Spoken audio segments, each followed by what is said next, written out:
तो अब हम लोग बात करेंगे प्लेन के बारे में, ठीक है ना, क्योंकि अभी हम लोग ने लाइन के बारे में सारी चीज़ें समझ ली हैं। अब हम लोग प्लेन से रिलेटेड चीज़ें समझेंगे। तो यहाँ पे क्या है कि हम लोग जब हम लोग को प्लेन का इक्वेशन डिटरमाइन करना होगा तो हम लोग को क्या क्या चीज़ें चाहिए। तो कोई भी अगर हमारे पास प्लेन है, ठीक है, तो उसको अगर हमको डिटरमाइन करना है, यानी उसका इक्वेशन डिटरमाइन करना है, तो और कैसे डिटरमाइन करना है, यूनिकली डिटरमाइन करना है, मतलब एकदम अच्छे तरीके से। तो उस केस में क्या है कि हमको क्या चाहिए, 3 कंडीशन हमको पता होना चाहिए, मतलब 3 चीज़ें हमें पता होनी चाहिए, और जो कि हम लोग 3 पॉइंट्स में यहाँ पे बता रहे हैं। फॉलोइंग इज नोन, मतलब यहाँ पे क्या है कि a plane is determined uniquely if any one of the following is known. मतलब यहाँ पे 3 कंडीशन हम लोग यहाँ पे, अगर तीनों में से कोई भी एक पता होगा तो हम लोग क्या करेंगे, प्लेन के इक्वेशन को बता सकते हैं। जो हमारा पहला कंडीशन है वो है कि the normal to the plane and its distance from the origin. मतलब हमें क्या पता होना चाहिए, हमें नॉर्मल पता होना चाहिए प्लेन पर जो है, और उस नॉर्मल का डिस्टेंस पता होना चाहिए ओरिजिन से। डैट इज, इसका मतलब क्या हुआ कि हमको इक्वेशन ऑफ प्लेन पता होना चाहिए पहले से in normal form. That is equation of plane in normal form हम लोग को पहले से पता होना चाहिए, तभी हम लोग क्या कर सकते हैं, प्लेन के इक्वेशन को डिटरमाइन कर सकते हैं। ये तो पहला कंडीशन हो गया। अब हम लोग बात करते हैं दूसरा कंडीशन की। दूसरा कंडीशन ये है कि अगर जो हमारा प्लेन है, ठीक है ना, अगर जो हमारा प्लेन है वो क्या कर रहा है, एक पॉइंट से पास कर रहा है, पासेस थ्रू अ पॉइंट, साथ ही साथ वो एंड इट इज परपेंडिकुलर, और क्या हो वो, ये जो हमारा प्लेन है ये परपेंडिकुलर हो, ठीक है ना, टू अ गिवन डायरेक्शन। कहने का क्या मतलब है कि अगर क्या हो कि हमारा प्लेन जो है एक पॉइंट से पास कर रहा हो और उसका कोई एक डायरेक्शन दिया हो कि किस डायरेक्शन में वो है, यानी कि किसके डायरेक्शन में परपेंडिकुलर है, उस केस में भी हम लोग क्या कर सकते हैं, प्लेन के इक्वेशन को डिटरमाइन कर सकते हैं। ये दूसरा कंडीशन है। और जो लास्ट कंडीशन ये है कि it passes through 3 points, three points, और 3 जो हमारे पॉइंट्स होने चाहिए ये नॉन कोलिनियर होने चाहिए, यानी कि एक ही लाइन पे नहीं लाई करने चाहिए। मतलब अगर हमको क्या पता हो, 3 नॉन कोलिनियर पॉइंट्स पता हो, तो उसके हेल्प से भी हम लोग क्या कर सकते हैं, प्लेन के इक्वेशन को डिटरमाइन कर सकते हैं। ये 3 हमारे बेसिक कंडीशन है इक्वेशन ऑफ प्लेन के रिप्रेजेंटेशन के लिए। अब हम लोग यहाँ पे एक एक करके जो नॉर्मली हम लोग क्या करेंगे, इसका इक्वेशन को ही बताएंगे कि क्या इसका इक्वेशन है, क्या इसके फॉर्मूले हम लोग यूज़ करेंगे, ठीक है ना। तो पहला जो हमारा कंडीशन है, मतलब यहाँ पे 11.6.1 में दिया है एनसीईआरटी में कि equation of plane normal form में, equation of plane in normal form, यानी कि अगर हमको नॉर्मल फॉर्म प्लेन का इक्वेशन पता है, या यूँ कहें कि हमको जो एक नॉर्मल पता है और एक ऑरिजिन से उसका डिस्टेंस पता है, तो उस केस में भी हम लोग प्लेन को हम लोग डिटरमाइन कर पाएंगे। और जनरली इक्वेशन जो प्लेन होता है नॉर्मल फॉर्म में, यहाँ पे वेक्टर फॉर्म में एक होता है, एक कार्टेशियन फॉर्म में। तो जो हमारा वेक्टर फॉर्म में होता है वो ये होता है कि जो आर वेक्टर होता है डॉट एन कैप, ये हमारा डी होता है, जहाँ पे आर वेक्टर हमारा पोजीशन वेक्टर हो गया, ठीक है ना, एन कैप जो है हमारा एक डायरेक्शन हो गया, ठीक है ना, नॉर्मल का डायरेक्शन हो गया, और डी जो है ये हमारा डिस्टेंस हो गया, ठीक है ना, नॉर्मल का ओरिजिन से। इसको अगर रिप्रेजेंट करें इन द कार्टेशियन कोऑर्डिनेट, तो ये कुछ ऐसे रिप्रेजेंट होता है। यहाँ पे क्या होता है, हमारे पास यहाँ से एक हमको पॉइंट मिलता है PXYZ, ठीक है ना, ये हमारा एक पॉइंट मिलता है, और यहाँ से जब हम इसको ओरिजिन से डिटरमाइन कर रहे हैं तो यहाँ पे इसी को हम पोजीशन वेक्टर कहते हैं, आर वेक्टर से जिसको रिप्रेजेंट कर रहे हैं। फिर ये हमारा नॉर्मल है, नॉर्मल कौन सा है, इसके नॉर्मल में जो है, तो ये हमारा नॉर्मल हो गया, और ये हमारा ये नॉर्मल का डिस्टेंस हो गया, इसको हम पॉइंट एन से रिप्रेजेंट कर रहे हैं। ये हमारा वाई है, ये हमारा जेड है, और ये हमारा एक्स है। और इस केस में 3 यहाँ पे हमको मान लेते हैं, यहाँ पे 3 हमारा कोऑर्डिनेट है, ऐसे कुछ यहाँ पे इसको प्रोड्यूस कर दिए। तो यहाँ पे हम 3 कोऑर्डिनेट इसका ऐसे मान लेते हैं कि 3 इंटरसेप्ट दे रहा है x axis, y axis and z axis पे रिस्पेक्टिवली। तो इस तरीके से ये ग्राफ के यूज से हम लोग यहाँ पे r vector dot n cap जो है डी को डिटरमाइन करते हैं। ये वेक्टर फॉर्म में हमारा फॉर्मूला होता है equation of plane in normal form, ठीक है। इसी तरीके से कार्टेशियन फॉर्म में जब हम इसको बताते हैं तो नॉर्मल कुछ नहीं होता है कार्टेशियन फॉर्म में, जो हम लोग पहले प्रोसेस करते थे, सिंपल क्या करते थे, रिप्लेस कर देते थे वेक्टर्स को कार्टेशियन इक्वेशन से। तो यहाँ पे जैसा कि हम लोग ने अभी देखा तो हमको पता है आर, यहाँ पे हमारा इक्वेशन क्या है, आर वेक्टर एक है, एक एन कैप है, एक डी है। तो हम लोग क्या करेंगे, आर वेक्टर को रिप्लेस कर देंगे एक्स आई कैप प्लस वाई जे कैप, ठीक है ना, प्लस जेड के कैप से। और साथ ही साथ जो हमारा एन कैप है ये क्या है, नॉर्मल का डायरेक्शन है, तो इसको हम लोग नॉर्मल के एलिमेंट मतलब नॉर्मल के डायरेक्शन कोसाइन के रिस्पेक्ट में इसको राइट करेंगे। तो यहाँ पे l i cap plus m j cap plus n k cap, जहाँ पे एल एलिमेंट क्या है, एल एम एन जो है हमारा क्या है, आर द डायरेक्शन कोसाइन, मान लेते हैं हम लोग कि ये क्या है, डायरेक्शन कोसाइन है, ठीक है ना, ऑफ नॉर्मल, यानी एन कैप का डायरेक्शन कोसाइन है। तो ये जो है हमारा पहला इक्वेशन, दूसरा इक्वेशन, इसी का हम लोग यूज़ करते हैं और इसको डायरेक्ट हम लोग क्या करते हैं, जो हमारा इक्वेशन बना था उसमें रख देते हैं। तो यहाँ से जो हमारा फॉर्मूला निकल कर आता है, ये आता है l x plus m y plus n z is equal to d, और यही हमारा इक्वेशन होता है। कार्टेशियन फॉर्म में हमारा जो प्लेन का नॉर्मल फॉर्म का इक्वेशन होता है ये होता है, ठीक है ना, ये भी हमारा एक इक्वेशन हो गया। तो ये हमारा पहला कंडीशन जो हमने बताया प्लेन के इक्वेशन को डिटरमाइन करने का, वो ये हो गया। अब बात करते हैं दूसरे कंडीशन की। दूसरा कंडीशन हमारा क्या था, 11.6.2 में हम लोग बता रहे हैं कि हमको इक्वेशन ऑफ प्लेन तो बताना है, इक्वेशन ऑफ प्लेन। अब हमको इक्वेशन ऑफ प्लेन बताना है जो क्या है, प्लेन परपेंडिकुलर, जो क्या हो, परपेंडिकुलर हो, perpendicular to a given vector, to a given vector. मतलब हमको इक्वेशन ऑफ प्लेन बताना है जो कि किसी गिवन वेक्टर के परपेंडिकुलर हो और साथ ही साथ वो एक पॉइंट से पास कर रहा हो, and passing through a given point, passing through a given point. तो अब नॉर्मली हम लोग बस फॉर्मूले ही यहाँ पे बताएंगे क्योंकि नॉर्मल सारी चीज़ें सेम है, प्रोसेस सारा का सारा सेम है। तो यहाँ पर भी दो फॉर्म हमको मिलेगा, एक होगा आपका वेक्टर फॉर्म, एक होगा कार्टेशियन फॉर्म। तो वेक्टर फॉर्म में अगर इस चीज़ को बताया जाए, वेक्टर फॉर्म में क्या फॉर्मूला होता है, क्या इक्वेशन बन के आता है प्लेन का, तो जो प्लेन का डायरेक्टली हम लोग यहाँ पे इक्वेशन बताएंगे कैसे आता है। तो ये आपका आता है क्योंकि हमारे पास यहाँ पे एक पॉइंट हमको दिया हुआ है और साथ ही साथ हमको नॉर्मल वेक्टर दिया हुआ है। तो इस केस में जो हमारा फॉर्मूला बन के आता है वो आता है r vector minus a vector और टोटल का डॉट प्रोडक्ट करेंगे n vector, capital n vector के साथ, और ये हमको 0 वेक्टर देगा, ठीक है ना। तो ये जो हमारा इक्वेशन बन के आ रहा है यही हमारा क्या है, हमारा प्लेन का इक्वेशन है रिक्वायर्ड कंडीशन के अकॉर्डिंग।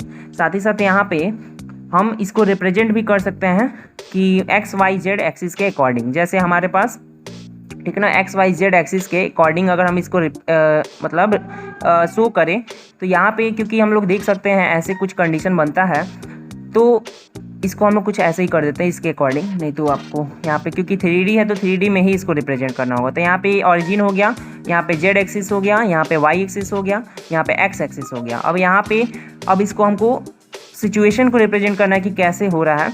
तो यहाँ पे हम लोग क्या करते हैं, एक यहाँ पे पॉइंट ले लेते हैं जो कि हमारा ए पॉइंट है, ठीक है ना, और इसका पोजीशन वेक्टर ए वेक्टर है, ठीक है ना, ऐसे।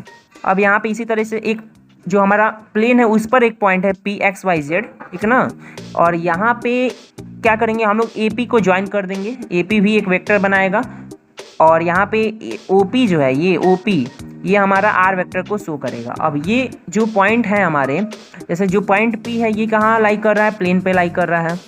तो इस केस के अकॉर्डिंग हम यहाँ पे बनाएंगे एक प्लेन, और ये हमारा हो गया सिचुएशन, और इसी के अकॉर्डिंग हम लोग क्या कर रहे हैं, इसको डिटरमाइन कर रहे हैं। और ये हमारा क्या है, वो पॉइंट हो गया जो हमको गिवन है ऑलरेडी। आर वेक्टर हमारा नॉर्मली एक कोई सा भी जनरल पॉइंट हो गया, और पी एक्स वाई जेड, और यहाँ पे हमारा जो एन कैपिटल एन है ये क्या है आपका नॉर्मल परपेंडिकुलर इक्वेशन, परपेंडिकुलर का मतलब टू ए गिवन वेक्टर, मतलब यहाँ पे परपेंडिकुलर ये दिया हुआ कि ये हमारा प्लेन जो है किसी गिवन वेक्टर के परपेंडिकुलर है, यानी कि हमको उसका डायरेक्शन प्लेन का दे दिया है। तो उसी फॉर्मूले से हम लोग को इसको प्रूव करना था। ये हमारा वेक्टर फॉर्म में डिटरमाइन हो गया। अब हम लोग बात करते हैं कार्टेशियन फॉर्म में क्या होगा इसका फॉर्मूला। कार्टेशियन फॉर्म में और आसान है, सिंपल सी बात है, सेम रूल हम लोग फॉलो करेंगे पहले के जैसे ही, जो कि हम लोग क्या कर रहे थे, आर वेक्टर को हम लोग एक्स आई कैप प्लस वाई जे कैप, ठीक है ना, प्लस जेड, यहाँ पे हमारा जेड था, ठीक है ना, जेड के कैप से रिप्लेस कर देंगे, और जो हमारा ए वेक्टर है इसको x1 आई कैप, ए वेक्टर जो हमारा x1 आई कैप प्लस x2, ठीक है ना, जे कैप प्लस x3 के कैप से हम इसको रिप्लेस कर देंगे। और साथ ही साथ बचा आपका वन चीज़ जो कि है आपका कैपिटल एन वेक्टर। तो एन वेक्टर जो होगा आपका ये हो जाएगा कैपिटल ए, एन वेक्टर जो आपका होगा कैपिटल ए आई कैप होगा plus capital b j cap होगा plus capital c k cap होगा। जहाँ पे ये नॉर्मल जो है उसका जो डायरेक्शन रेशियो है ये ए बी सी है। ए बी सी क्या है, ये नॉर्मल का डायरेक्शन रेशियोज है, ठीक है ना। बस तो ये हमारा क्या हो गया, वेक्टर फॉर्म में और कार्टेशियन फॉर्म में हमारा इक्वेशन हो गया, ठीक है ना। अब हम लोग जो लास्ट यहाँ पे कंडीशन है वेक्टर मतलब इक्वेशन ऑफ प्लेन को रिप्रेजेंट करेगा, मतलब इसको हम लोग यहाँ पे बताएंगे। तो 11.6.3 की अगर हम बात करें तो अब हम लोग इसको बता रहे हैं। तो यहाँ पे हम लोग बात करें तो अब हमको किस कंडीशन के अकॉर्डिंग हम लोग को इक्वेशन को शो करना है, तो हमको इक्वेशन बताना है किसका, प्लेन का। इक्वेशन ऑफ प्लेन जो कि क्या करे, passing through three non collinear points, through three non collinear point से पास करेगा, ठीक है। तो यहाँ पे बस फार्मूला ही आप लोग को बताएंगे। और 3 पॉइंट्स यानी इसका कहने का मतलब ये है कि 3 पॉइंट्स आपको ऑलरेडी गिवन होंगे, ठीक है ना। 3 पॉइंट्स जो होंगे वो आपको ऑलरेडी गिवन होंगे, 3 पॉइंट्स जो होंगे वो ऑलरेडी आपको गिवन होंगे और आपको इक्वेशन बताना होगा। तो यहाँ पे 2 कंडीशन यहाँ पर भी बनता है, एक वेक्टर फॉर्म का बनता है और एक क्या बनता है, कार्टेशियन फॉर्म का यहाँ पर भी बनता है। तो वेक्टर फॉर्म की बात करें तो यहाँ पे जो हमारा फार्मूला आता है ये आता है r vector minus a vector, और क्रॉस प्रोडक्ट में हम लोग करते हैं b vector minus a vector, और उसका भी क्रॉस प्रोडक्ट होता है c vector minus a vector. और जहाँ पे क्लियरली हम लोग यहाँ पे ये जो होता है ये बराबर होता है 0 के, और ये कंडीशन है प्लेन का इक्वेशन का, ठीक है ना। और ये ऐसे हो गया जनरली, और यहाँ पे ए जो है मतलब ए बी सी 3 पॉइंट्स हमको गिवन है, ठीक है ना। और आर तो हम लोग जानते हैं। अब इसी को हम लोग को क्या करना हो, कार्टेशियन फॉर्म में अगर हमको लिखना हो कार्टेशियन फॉर्म में, तो नॉर्मल हम क्या करेंगे, तीनों पॉइंट्स को हम लोग क्या कर देंगे, रिप्लेस कर देंगे, ठीक है ना। तीनों जो हमारे पॉइंट्स हैं इसको हम लोग रिप्लेस कर देंगे, यानी आर वेक्टर को रिप्लेस कर देंगे नॉर्मल जो पहले हम लोग किया था एक्स आई कैप प्लस वाई जे कैप प्लस जेड के कैप से। इसी तरीके से हम लोग क्या करेंगे, ए वेक्टर को बी वेक्टर को सी वेक्टर को रिप्लेस कर देंगे, x1 इसको हम लोग x2 और इसको हम लोग x3, यहाँ पे आई कैप ले लेते हैं। और इसी तरीके से x1 आई कैप प्लस y1 जे कैप प्लस z1 के कैप, और यहाँ पे जो बी वेक्टर है ये हमारा हो जाएगा x2 आई कैप प्लस y2 जे कैप प्लस z3 के कैप। और इसी तरीके से जो हमारा सी वेक्टर है ये x3 जो है आई कैप प्लस y3 जे कैप प्लस z3 के कैप। यहाँ पे आपका z2 है, मतलब यहाँ पे जो बी वेक्टर है वो x2 आई कैप प्लस y2 जे कैप प्लस z2 के कैप। तो ये 3 कंडीशन है, इसी 3 कंडीशन को हमको इस इक्वेशन में रख देना है। जब हम इसको रखेंगे तो हमको एक यहाँ पे कंडीशन मिलेगा जो कि आपका होगा एक डिटर्मिनेंट फॉर्म में, और यहाँ पे x माइनस x1, यहाँ पे y माइनस y1, और यहाँ पे z माइनस z1 होगा, और फिर यहाँ पे x2 माइनस x1 हो जाएगा, ठीक है ना। x2 माइनस x1 हो जाएगा, और फिर यहाँ पे आपको y2 माइनस y1 मिलेगा, और फिर यहाँ पे आपको z2 माइनस z1 मिलेगा। इसी तरीके से x3 माइनस x1 हो जाएगा, फिर आपको यहाँ पे y3 माइनस y1 मिलेगा, और आपको यहाँ पे z3 माइनस z1 मिलेगा। और इस सबका जो वैल्यू सॉल्व करने पे आएगा वो 0 वेक्टर के बराबर आएगा, क्योंकि कार्टेशियन फॉर्म में है तो 0 के बराबर आएगा, ठीक है ना। तो ये कंडीशन जो है इक्वेशन है आपका प्लेन का, ये थर्ड कंडीशन के अकॉर्डिंग, मतलब जब आपका जो है प्लेन जो है 3 पॉइंट नॉन कोलिनियर पॉइंट से पास करेगा। अब एक और चीज़ आता है यहाँ पे, ठीक है ना, जिसमें हम लोग ये बताते हैं कि इंटरसेप्ट फॉर्म क्या होता है इक्वेशन ऑफ प्लेन का। तो यहाँ पे हम लोग ये देख लेते हैं 11.6.4 में जो है ये बहुत ईजी, अब आपका सारा टॉपिक कवर हो गया है। और यहाँ पे है आपका इंटरसेप्ट फॉर्म है किसका, फॉर्म है ऑफ द मतलब plane, intercept form of the equation of a plane. तो यहाँ पे नॉर्मल हम लोग डायरेक्ट यहाँ पे लिख देते हैं कि हमारे पास अगर 3 इंटरसेप्ट दिया हुआ है एक्स वाई जेड एक्सिस पे, तो x by a plus y by b plus z by c is equal to 1 जो होता है, यही हमारा इंटरसेप्ट फॉर्म होता है प्लेन का। जहाँ पे ए बी सी जो है ये क्या है आपका एक्स इंटरसेप्ट है, फिर आपका रिस्पेक्टिवली एक्स इंटरसेप्ट है, वाई इंटरसेप्ट है और जेड इंटरसेप्ट है, ठीक है ना। और ये कैसे है, रिस्पेक्टिवली है। तो ये कंडीशन हम लोगों ने इसका बता दिया intercept form of the plane का। अब यहाँ पे एक और आता है पॉइंट 11.6.5 में एनसीईआरटी के अकॉर्डिंग, जो कि बताता है ऐसे प्लेन के बारे में, ऐसे प्लेन के इक्वेशन के बारे में हम लोग डिटरमाइन करेंगे, जो कि क्या कर रहा होगा, plane passing through the intersection,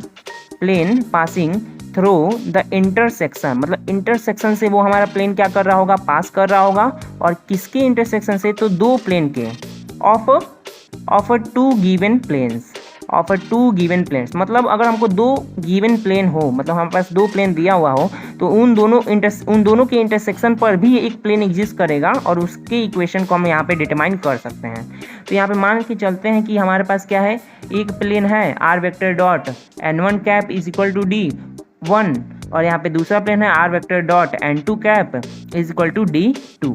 अब इसी के हेल्प से हम लोग क्या कर सकते हैं, एक नया प्लेन बता सकते हैं, और कैसे इसको ग्राफिकली रिप्रेजेंट करते हैं, कुछ इस टाइप का रिप्रेजेंटेशन आता है, आप लोग देख सकते हैं।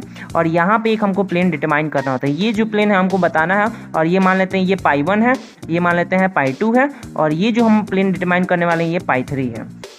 तो इसको डिटरमाइन कैसे करते हैं, तो क्योंकि हमको ये पहला इक्वेशन दूसरा इक्वेशन हम लोग को दे दिया दोनों प्लेन का, अब इसका जो फॉर्मूला बन के आता है वो कुछ इस टाइप का आता है कि जो हमारा नए जो इंटरसेक्टिंग जो बीच में जो पॉइंट का प्लेन बनता है उसका जो फॉर्मूला आता है वो होता है आर वेक्टर फिर n1 वेक्टर, सॉरी यहाँ पे आपका n1 कैप है, n1 कैप और प्लस लैम्डा n2 कैप जो होता है वो बराबर आता है d1 प्लस लैम्डा d2। यानी पहले इक्वेशन में आपका क्या करना है, एडिशन करना है दूसरे का विद द मल्टीप्लिकेशन ऑफ दूसरे में by lambda.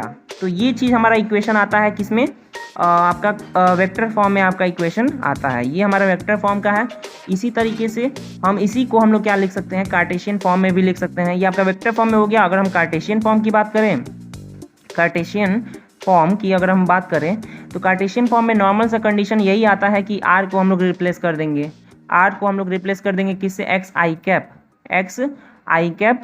Plus Y J cap plus Z के कैप से।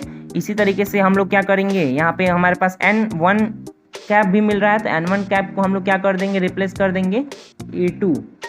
और साथ ही साथ यहाँ पे एक और चीज़ बता दें कि यहाँ पे हमारा ये क्योंकि n1 कैप था, ठीक है ना, तो ये हमारा प्लेन के अकॉर्डिंग था, और इसी तरीके से हम इसको जो है वेक्टर के अकॉर्डिंग भी इसको सेटिस्फाई करा सकते हैं, ठीक है ना। मतलब यहाँ पे जो हमारा प्लेन है यहाँ पे इसको हम लोग वेक्टर के अकॉर्डिंग भी सेटिस्फाई करा सकते हैं। मतलब यहाँ पे हम n1 वेक्टर भी लिख सकते हैं, मतलब यहाँ पे r1 n1 वेक्टर हो जाएगा, और यहाँ पर भी n2 वेक्टर हो जाएगा। मतलब ये भी कैप के लिए भी सेटिस्फाई होगा क्योंकि n2 वेक्टर n1 वेक्टर मतलब n1 कैप ये दोनों वेक्टर को ही रिप्रेजेंट कर रहा है। तो यहाँ पे n1 जो वेक्टर आएगा यहाँ पे, अब इस इक्वेशन का हम लोग यूज़ करेंगे तो यहाँ पे r वेक्टर हमको मिल गया एक्स आई कैप प्लस वाई जी कैप प्लस जेड के कैप। n1 वेक्टर की बात करें तो ये आपका हो जाएगा a2 आई कैप, मतलब मान के चल रहे हैं हम लोग कि n1 वेक्टर है a1 आई कैप प्लस b1 जे कैप प्लस c1 आपका यहाँ पे हो जाएगा k कैप। इसी तरीके से हमारे पास एक n2 वेक्टर है, इसका हो जाएगा a2 आपका आई कैप प्लस b2 आपका जे कैप प्लस c2 यहाँ पे k कैप। तो तीन चीज़ें मिल गई, इन तीनों को हमको रख देना है वेक्टर फॉर्म की इक्वेशन में, तब यहाँ से हमको एक नया इक्वेशन मिलता है जो कि होता है कार्टेशियन फॉर्म में वेक्टर का इक्वेशन, जब प्लेन इंटरसेक्शन से पास करता है दो गिवन प्लेन के। और इसका जो फॉर्मूला बन के आता है वो आता है a1x plus b1y plus c1z, ठीक है ना, माइनस d1 प्लस लैम्डा, ठीक है ना, और यहाँ पे a2x plus b2y plus c2z minus d2 is equal to 0। और ये जो होता है ये आपका रिक्वायर्ड इक्वेशन आता है प्लेन का, ठीक है।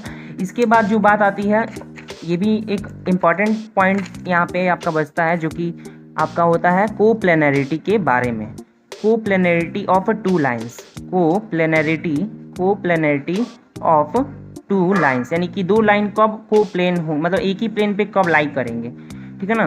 तो सपोज कर लेते हैं यहाँ पे कि हमारे पास क्या है, एक हमारे पास दो लाइन है, तो एक लाइन हमारा r vector is equal to a1 vector plus lambda b1 vector है, और साथ ही साथ यहाँ पे एक और लाइन है जो कि r vector is equal to a2 vector plus mu, ठीक है ना, b आपका 2 वेक्टर है। तो यहाँ पे डायरेक्ट हम लोग यहाँ पे फॉर्मूला ही लिखेंगे। तो वेक्टर फॉर्म में जो आपका फॉर्मूला आता है वेक्टर फॉर्म में, तो इसका फॉर्मूला ये आता है आपका कि a2 minus a1 vector minus a1 vector, ठीक है ना, dot b1 vector cross b2 vector is equal to 0 vector, ठीक है ना। ये आपका फॉर्मूला आता है, वेक्टर नहीं होगा, 0 ही होगा क्योंकि डॉट प्रोडक्ट यहाँ पे लगा दिए। तो ये आपका जो फॉर्मूला आता है ये आता है वेक्टर फॉर्म में कोप्लेनरिटी ऑफ टू लाइंस के कंडीशन के अकॉर्डिंग। अब इसी तरह इसी को हम लोग कार्टेशियन फॉर्म में भी लिख सकते हैं। तो कार्टेशियन फॉर्म में यहाँ पे क्या हम लोग का फॉर्मूला आता है, तो कार्टेशियन फॉर्म में नॉर्मली हम लोग को क्या करना है, हम लोग को रिप्लेस कर देना है a1 a2 पॉइंट्स को और यहाँ पे B1 B2 को भी हम लोग को क्या करना है, रिप्लेस कर देना है, ठीक है ना, जिससे हम लोग रिप्लेस करना चाह रहे हैं।